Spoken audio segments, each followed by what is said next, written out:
ಕೂಡ ಕಲ್ಲು ಬಿದ್ದಿದೆ. ಆದ್ರೆ ರಾಜಣ್ಣ ಅವರು ಹೇಳ್ತಾರೆ ಪೊಲೀಸ್ ಅವರೇ ತಪ್ಪು ಮಾಡಿದ್ದಾರೆ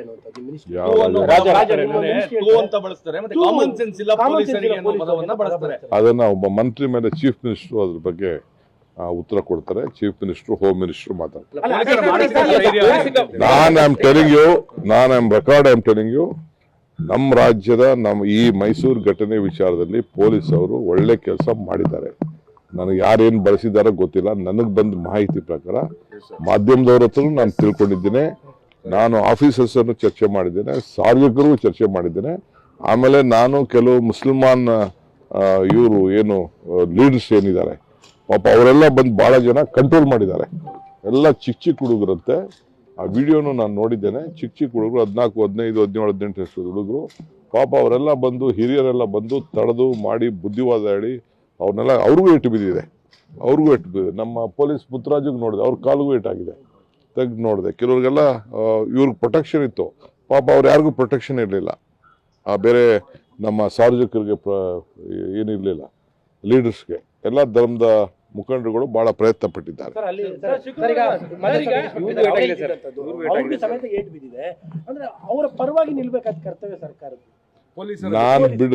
ನಾನು as A deputy chief minister CM ಅದನ್ನ ಮಾತಾಡಕ್ಕೆ ಅವ್ರ ಕೇಳಿ ಇವತ್ತು ಪಾಪ ಇನ್ನ ಅವ್ರಿಗೆ 1-8 ದಿನ ಬೇಕಾಗ್ಬೋದು ಅಂತ ಕಾಣ್ತದೆ. ಅವ್ರ ಒಂದಿನ ಮಾತಾಡ್ತಾರೆ. ನಾನು ಇಲ್ಲೇ ಬಂದು ಇದೇ ಭೂಮಿಲಿ ಮಾತಾಡ್ತಾ ಇದ್ದೀನಲ್ಲ, ನನ್ಕಿನ್ನ ಅಥಾರಿಟಿ ಯಾರು ಬೇಕು?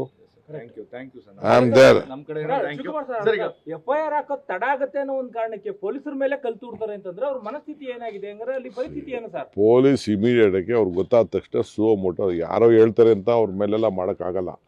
ಪೊಲೀಸ್ ಅವ್ರಿಗೆ ವಿವೇಚನೆ ಇದೆ. ತಕ್ಷಣ ಅವ್ರು FIR ಹಾಕಿದ್ದಾರೆ. ಜೊತೆಗೆ ಏನು ಡ್ಯಾಮೇಜಸ್ ಆಗಿದೆ ಅದ್ರ ಮೇಲೂ FIR ಹಾಕಿದ್ದಾರೆ. ಅದೆಲ್ಲ ವಿಡಿಯೋ ಎಲ್ಲ ಸ್ಕ್ಯಾನಿಂಗ್ ಮಾಡ್ತಾ ಇದ್ದಾರೆ. ಎಲ್ಲರ ಮೇಲೂ ಕ್ರಮ. ಈ ಬಾರಿ ಇದೇ ರೀತಿಯಾದ ಹೇಳಿಕೆ ಕೊಡ್ತಾ ಇದ್ದಾರೆ ಸರ್ಕಾರದ ಹೇಳಿಕೆ ಕೊಡ್ತಾ ಇದ್ದಾರೆ ಅಂತಲ್ಲ ಸರ್? ಯಾರೇ ನಾಯಕರು ಈಗ ನಾನು ಅದ್ರ ಬಗ್ಗೆ ಮಾತಾಡಕ್ ಹೋಗಲ್ಲ. ಚೀಫ್ ಮಿನಿಸ್ಟರ್ ಮಾತಾಡ್ತಾರೆ. ಕೂಡ ಕಲ್ಲು ಬಿದ್ದಿದೆ. ಆದ್ರೆ ರಾಜಣ್ಣ ಅವರು ಹೇಳ್ತಾರೆ ಪೊಲೀಸ್ ಅವರೇ ತಪ್ಪು ಮಾಡಿದ್ದಾರೆ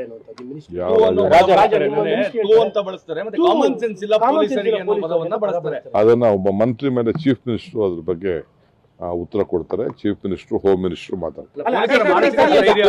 ನಾನು ಐ ಆಮ್ ಟೆಲಿಂಗ್ ಯು ನಮ್ಮ ರಾಜ್ಯದ ಈ ಮೈಸೂರು ಘಟನೆ ವಿಚಾರದಲ್ಲಿ ಪೊಲೀಸ್ ಅವರು ಒಳ್ಳೆ ಕೆಲಸ ಮಾಡಿದ್ದಾರೆ. ನನಗೆ ಯಾರೇನು ಬಳಸಿದಾರೋ ಗೊತ್ತಿಲ್ಲ. ನನಗೆ ಬಂದ ಮಾಹಿತಿ ಪ್ರಕಾರ ಮಾಧ್ಯಮದವ್ರ ಹತ್ರ ನಾನು ತಿಳ್ಕೊಂಡಿದ್ದೇನೆ. ನಾನು ಆಫೀಸರ್ಸ್ ಅನ್ನು ಚರ್ಚೆ ಮಾಡಿದ್ದೇನೆ, ಸಾರ್ವಜನಿಕರಿಗೂ ಚರ್ಚೆ ಮಾಡಿದ್ದೇನೆ. ಆಮೇಲೆ ನಾನು ಕೆಲವು ಮುಸಲ್ಮಾನ್ ಇವರು ಏನು ಲೀಡರ್ಸ್ ಏನಿದ್ದಾರೆ ಪಾಪ ಅವರೆಲ್ಲ ಬಂದು ಬಹಳ ಜನ ಕಂಟ್ರೋಲ್ ಮಾಡಿದ್ದಾರೆ. ಎಲ್ಲ ಚಿಕ್ಕ ಚಿಕ್ಕ ಹುಡುಗರಂತೆ. ಆ ವಿಡಿಯೋನು ನಾನು ನೋಡಿದ್ದೇನೆ. ಚಿಕ್ಕ ಚಿಕ್ಕ ಹುಡುಗರು 14, 15, 17, 18 ವರ್ಷದ ಹುಡುಗರು ಪಾಪ ಅವರೆಲ್ಲ ಬಂದು ಹಿರಿಯರೆಲ್ಲ ಬಂದು ತಡೆದು ಮಾಡಿ ಬುದ್ಧಿವಾದ ಹೇಳಿ ಅವ್ರನ್ನೆಲ್ಲ ಅವ್ರಿಗೂ ಏಟು ಬಿದ್ದಿದೆ. ನಮ್ಮ ಪೊಲೀಸ್ ಪುತ್ರರಾಜಿಗೆ ನೋಡಿದೆ, ಅವ್ರ ಕಾಲಿಗೂ ಏಟಾಗಿದೆ. ತೆಗ್ದು ನೋಡಿದೆ. ಕೆಲವ್ರಿಗೆಲ್ಲ ಇವ್ರಿಗೆ ಪ್ರೊಟೆಕ್ಷನ್ ಇತ್ತು, ಪಾಪ ಅವ್ರು ಯಾರಿಗೂ ಪ್ರೊಟೆಕ್ಷನ್ ಇರಲಿಲ್ಲ. ಬೇರೆ ನಮ್ಮ ಸಾರ್ವಜನಿಕರಿಗೆ ಏನಿರಲಿಲ್ಲ, ಲೀಡರ್ಸ್ಗೆ. ಎಲ್ಲ ಧರ್ಮದ ಮುಖಂಡರುಗಳು ಬಹಳ ಪ್ರಯತ್ನ ಪಟ್ಟಿದ್ದಾರೆ.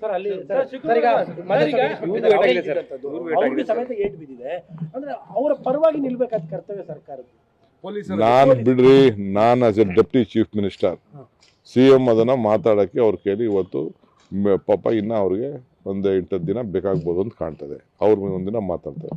ನಾನು ಇಲ್ಲೇ ಬಂದು ಇದೇ ಭೂಮಿಲಿ ಮಾತಾಡ್ತಾ ಇದ್ದೀನಲ್ಲ, ನನ್ಕಿನ್ನ ಅಥಾರಿಟಿ ಯಾರು ಬೇಕು? FIR ಹಾಕೋದ್ ತಡ ಆಗತ್ತೆ ಅನ್ನೋ ಒಂದು ಕಾರಣಕ್ಕೆ ಪೊಲೀಸರ ಮೇಲೆ ಕಲ್ಲು ತೂರ್ತಾರೆ ಅಂತಂದ್ರೆ ಅವ್ರ ಮನಸ್ಥಿತಿ ಏನಾಗಿದೆ ಹಂಗಾರೆ ಅಲ್ಲಿ ಪರಿಸ್ಥಿತಿ ಏನು ಸರ್? ಪೊಲೀಸ್ ಇಮಿಡಿಯೇಟ್ ಆಗಿ ಅವ್ರಿಗೆ ಗೊತ್ತಾದ ತಕ್ಷಣ ಸುವಮೋಟೋ ಯಾರೋ ಹೇಳ್ತಾರೆ ಅಂತ ಅವ್ರ ಮೇಲೆಲ್ಲ ಮಾಡೋಕ್ಕಾಗಲ್ಲ. ಪೊಲೀಸ್ ಅವ್ರಿಗೆ ವಿವೇಚನೆ ಇದೆ. ತಕ್ಷಣ ಅವ್ರು FIR ಹಾಕಿದ್ದಾರೆ. ಜೊತೆಗೆ ಏನು ಡ್ಯಾಮೇಜಸ್ ಆಗಿದೆ ಅದ್ರ ಮೇಲೂ FIR ಹಾಕಿದ್ದಾರೆ. ಅದೆಲ್ಲ ವಿಡಿಯೋ ಎಲ್ಲ ಸ್ಕ್ಯಾನಿಂಗ್ ಮಾಡ್ತಾ ಇದ್ದಾರೆ. ಎಲ್ಲರ ಮೇಲೂ ಕ್ರಮ. ಈ ಬಾರಿ ಇದೇ ರೀತಿಯಾದ ಹೇಳಿಕೆ ಕೊಡ್ತಾ ಇದ್ದಾರೆ ಸರ್ಕಾರದ ಹೇಳಿಕೆ ಕೊಡ್ತಾ ಇದ್ದಾರೆ ಅಂತಲ್ಲ ಸರ್? ಯಾರೇ ನಾಯಕರು ಈಗ ನಾನು ಅದ್ರ ಬಗ್ಗೆ ಮಾತಾಡಕ್ ಹೋಗಲ್ಲ. ಚೀಫ್ ಮಿನಿಸ್ಟರ್ ಮಾತಾಡ್ತಾರೆ. ಹೆಚ್ಚಿನ ವಿಡಿಯೋಗಳಿಗೆ ಪ್ರತಿಧ್ವನಿ ಯೂಟ್ಯೂಬ್ ಚಾನೆಲ್ ಸಬ್ಸ್ಕ್ರೈಬ್ ಮಾಡಿ, ಬೆಲ್ ಐಕಾನ್ ಕ್ಲಿಕ್ ಮಾಡಿ.